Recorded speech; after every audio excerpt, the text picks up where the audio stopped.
I wanted to start off today's video by saying that anime was a mistake, but there is no mistake about Sailor Moon.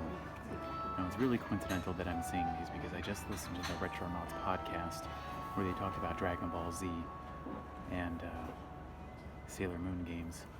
And here we go. Here's quite the collection for the Super Famicom. Got some $8 and $10 Sailor Moon S games. And then here we go to very nearly $25. Hope you can hear me with the guy air blasting some computer over on the side. We've got Sailor Moon R, which I can't remember. It's not exactly a beat 'em up. I think it's a fighting game. Not 100% sure. I've never actually put down the $25 that you're supposed to spend on this bad boy right here, but I also thought something cool that they had was Fire Emblem. It was like, what is it, Lineage of the Holy War? I can't remember what they called this one. This is going for $10 in the box. That's a pretty good price. And what else do they have? Do they have anything else? Here we go, just a rack of Super Famicom games. Nothing super special. We're starting in the trenches today simply because the showcase really has nothing going on. Although Denryu Irabo is a really great N64 game. It can be yours for $3. And I think it's really fun and slightly inappropriate for YouTube, but excuse me. And we got Wonder Project J2, another really cool N64 game that only came out in Japan. This is going for $3 whole. Starting to see a pattern here. Anything? Let's look around. We got a Naruto game. Naruto 4 is $10. I don't think so, Tim. Groove Adventure $5. What even is that? It looks like very One Piecey. I'm gonna be honest. It looks very One Piece-ish. And then, we've got the classic Bomberman. It's so insane. I love it when they have the old price tags that you used to find these for. So you could have bought this new one time for 6,480 yen. It was about $60. And you can buy it here used in actually really good condition. There's not a whole lot that's wrong with this box. So you can pick this up for $8 whole. Oh, by the way, it's your man in Japan, Jay Contra here. I'm here in, I want to say Togitsu? I'm just outside of Nagasaki City. Actually, I think technically I'm even in Nagasaki City. I think Nagasaki's become a bit of a sprawl in terms of its metropolitan area. But we're here at the local Hard Off, trying to find some stuff, and there's not a whole lot going on, like I said before. Although we've got Mega Man Legends for the Nintendo 64 going for $10. I used to love this game. I still do.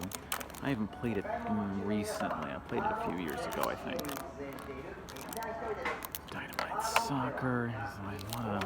A lot of N64 trash, I gotta be honest. Let's see if we can pull anything good. A bunch of Mahjong games that are just probably gonna sit here for a while. But Custom Robo V2 is a fantastic action game for the N64 that I highly recommend.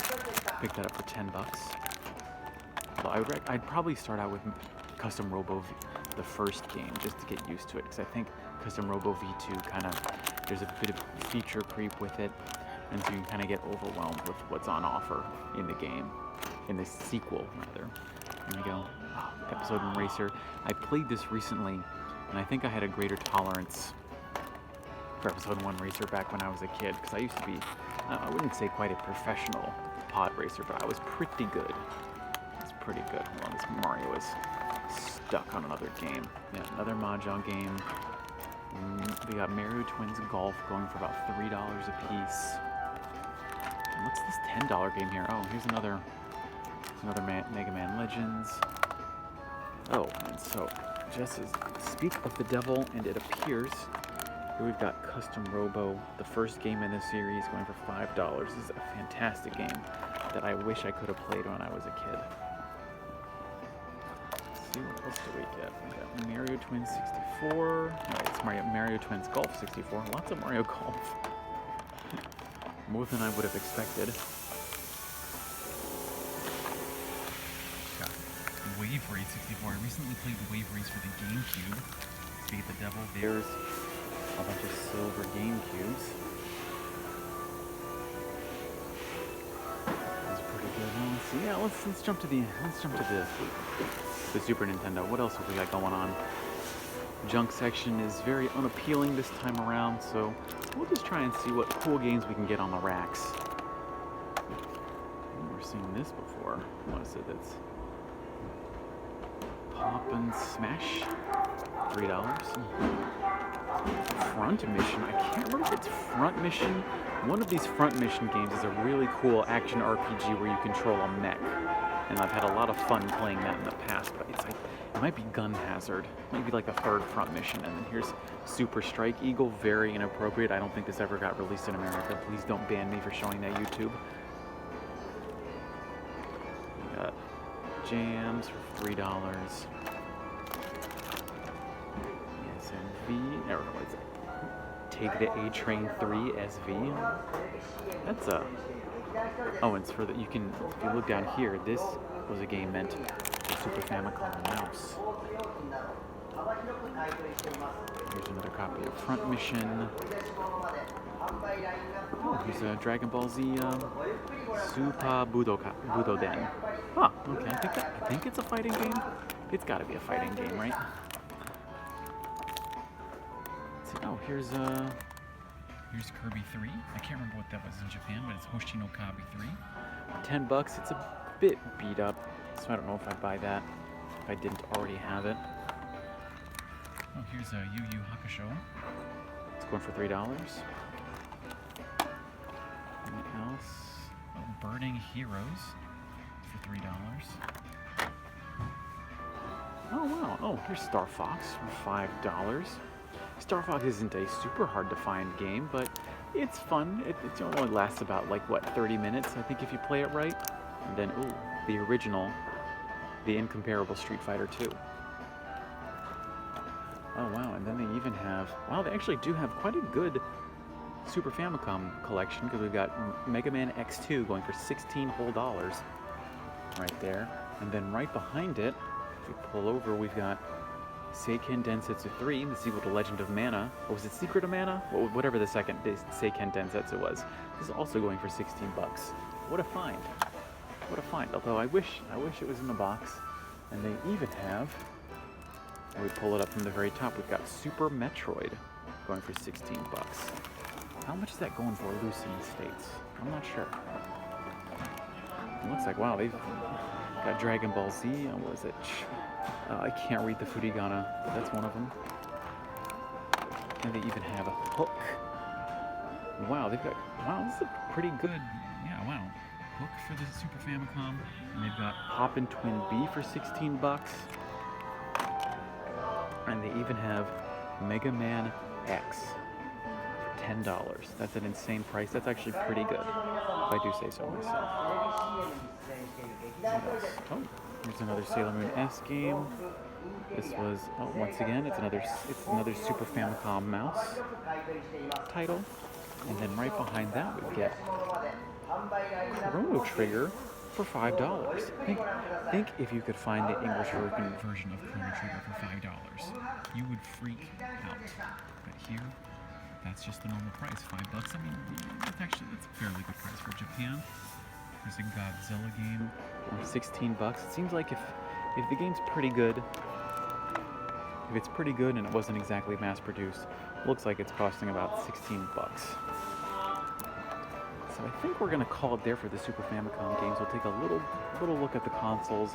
Not much on offer. We've got a good Super Famicom that's pretty put together, looks like it's in good condition, box is in good shape, and it's $30, and the reason why is because it does not have the power or the AV cables. But you could easily find those in the junk section. That's a fair price. Here we've got one, I think it's got all this stuff. Nope, just the console itself. So yeah, you can get the box, or you could get just the console itself. Both have two controllers, and both seem to be in the same shape. Also got here a Core Xbox 360, that's going for about $50. And then for some reason, you could get the 360 Slim with Kinect for $200. Or you could even just buy a loose one It's, I guess, missing this little, used to be a window there. That's 50 bucks. Even more loose. Sega Saturn going for $40. And I thought we could maybe go a little bit more modern. We could maybe pull... We could see what PlayStation 3 games we could pull. Because this is becoming retro. I mean, it's been 10 years. Metal Gear Rising for $8. This is actually a really good game. Once you figure out how to play it. That took me a little while. Blade Storm is also very cool. I love the 100 Years War. I'm a little bit of a history buff, and so I thought it was really cool that they came out with this game. This is a Koei game. I think it's in that kind of Dynasty Warriors. You know, you're one person and you're beating up on like hundreds of people. It's a really fun game that I do recommend. Anything else? Oh, here's Phantom Pain. How much is Phantom Pain going to cost us? $16 for Phantom Pain for the PS3, although you should obviously be playing that on the PS4. Here we got Final Fantasy 13. Say what you want. I thought Final Fantasy 13, I thought the soundtrack was great, I thought the graphics were great, but I don't know if I exactly like the story all that much. I don't know if I like the gameplay. Mirror's Edge. How much is Mirror's Edge in Japan? $8 for Mirror's Edge. I mean, didn't they give that away for free on the PC at one point? There are a couple shooters that I'm on the lookout for. PS3 Africa. I think there was a lot of noise made about this. But I don't think it's really that great of a game. You can pick it up as the best for $8. We've already gone down to the PlayStation 2 titles. There's nothing here. Silent Hill 3. Going for $5.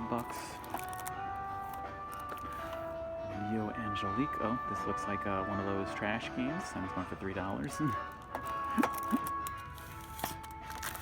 is this? Blaze and Blade for $5. We've gone for the PS2, straight for the PS1. That's kind of where I'm interested now. Oh yeah, there's these like World War II simulators that some of them for the PS2 can get really expensive. This one's $8 for the PS1. But you can kind of see it's sort of like an RTS, I think. I might check this out one day. I think that's a cool idea. As long as it's not, that trash Japanese revisionist history. And here we go, another Koei game. I'm guessing this is another historical sim. And here's air management. You know what I love? It would be to manage. You know what? It's like a flight sim, only instead you're simulating the management. Oh wow, Street Fighter 03. Oh, I think I'll pick this up. $3? Hell yes, I'll pick up 03. Yeah. Oh man. Okay, that's I'll have to remember that for later. What else have we got? I've got Ark the Lad, monster game with casino game. That's going for $10. So is this even normal Ark the Lad? I guess it's just Ark the Lad, but it has a casino game in it. Am I making a huge assumption? Here's Toroneko Gaiboken 2. It's going for $8. That's obviously a Dragon Quest edition. Oh wow! They have freaking Dodonpachi. Wow, for $60, I did not expect to see this here. I did not notice it because the kanji's kind of hard to read for Dodonpachi, but wow, that's a really good price. I'll have to double check on that because I think this could easily go for like $100 if you were buying this in Tokyo. Although it doesn't have the obi, I wish it did, but man, that's real cool. I'll have to look into that. I wasn't expecting to buy much today, but Dodonpachi, I think. Wow, Rockman X4. So they got some stuff here. They've got some cool stuff here. Going for $10, by the way. Anything else? No, let's see. Lots of Gundam game, Macross game. For this Sega Saturn, going for $10.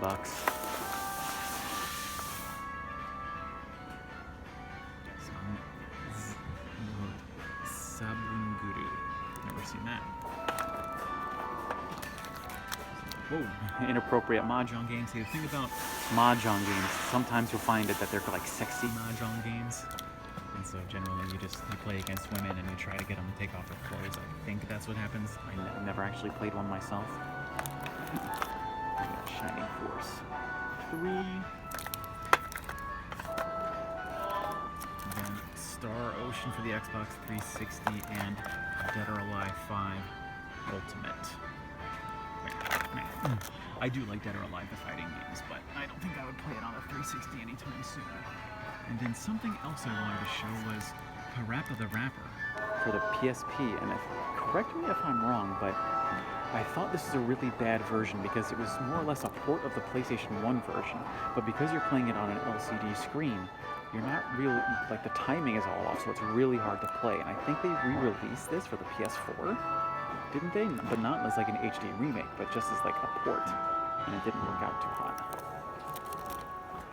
I think nothing else. Yeah, once again, another Neo Angelique game. Huh. 2 on the same shelf. I don't know actually how common those are. But let's go to the junk. So that's the trenches. We've got a lot of amps and let's go back to the junk, I guess.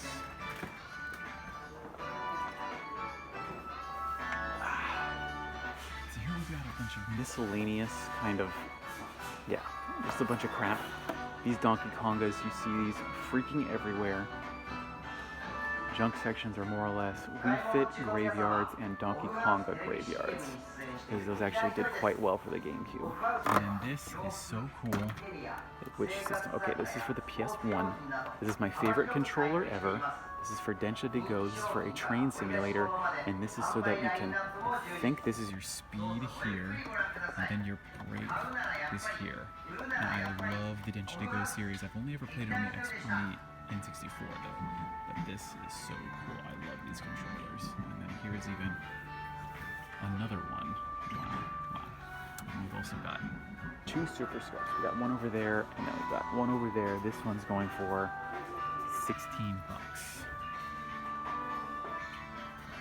And what else do we have? Once again, we've got your Wii Fit boards. We have a stack. I mean, let's count them up. That's got to be at least 15, because there's some in the back that you can't see. But that's got to be at least 16 PlayStations all stacked up like that. And then we have even a bunch of Super Famicoms going for about $3 a piece. I just wish I could open those up and see if I could find any one-chip SNESes, but I don't think they'll let me do that. And here we've got a couple of junk Wii's in the box, more junk Wii's. Remember, now is the time to buy Wii stuff if you're looking to collect it, because who knows, there might be a nostalgia boom for this thing in 10 years. And so I think now is the time to start getting into Wii collecting if you have the opportunity and it's something you want to do. And wow, so many. And a lot of these, if you notice here, this kanji scrawl right here means that it hasn't been checked. So it probably was turned in without cords, or there just wasn't time to check it. But there could actually be a big opportunity. I count at least 20, if not 30, fat PlayStation 2s that are just sitting here. And so I wonder if you could turn these around. That's interesting. We'll have to look into that. But I think the last thing we'll talk about is, once again, we have a graveyard of PlayStation 3s in various states of repair. And once again, there's some difference that hopefully someone will enlighten me as to what the difference is between all of these PlayStation units. Because some of these will play PS2 games, some of these won't. They will all play PlayStation 1 games. But again, you're taking a risk here, because I remember some of the original PlayStation 3s had a yellow light of death problem, and then some of these will not have hard drives. It's just, it can be all over the place. And so I think on that note, I'm going to end it here. Here's a couple of beat-up Famicoms going for $10. Oh wow, there's actually like one in the back as well, but that's it. This has been the Hard Off in Toshitsugu, if I'm saying that right. We're in Nagasaki Prefecture in the south of Japan. I've been Jay Contras, and thanks for watching. See you next time, and mahalo.